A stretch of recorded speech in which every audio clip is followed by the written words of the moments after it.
இப்போ எதிர்க்கட்சிங்க விஜய்க்கு ஆதரவாக திமுக எதிராக அணிதிரள ஆரம்பிச்சிருக்காங்க. திமுகவோட கூட்டணி கட்சிகளை தவிர. திமுக கூட்டணி கட்சியில கூட நீங்க பார்த்தீங்கன்னா இன்ட்ரெஸ்டிங்லி யாருமே இத பெருசா பேச மாட்டேன்றாங்க.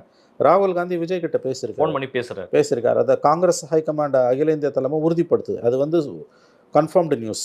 இப்போ அமித்ஷா விஜய் கிட்ட பேசினார்ன்றது அன்கன்ஃபர்ம்டு நியூஸ். தினமலர்ல நியூஸ் போடுறானே ஒழிய வந்து அதிகாரப்பூர்வமா அது யாரும் ஊர்ஜிதப்படுத்தல. ஆனா ராகுல் காந்தி விஜயோட பேசினார்ன்றதை காங்கிரஸ் செய்தி தொடர்பாளர் ஊர்ஜிதப்படுத்தியிருக்கிறார்.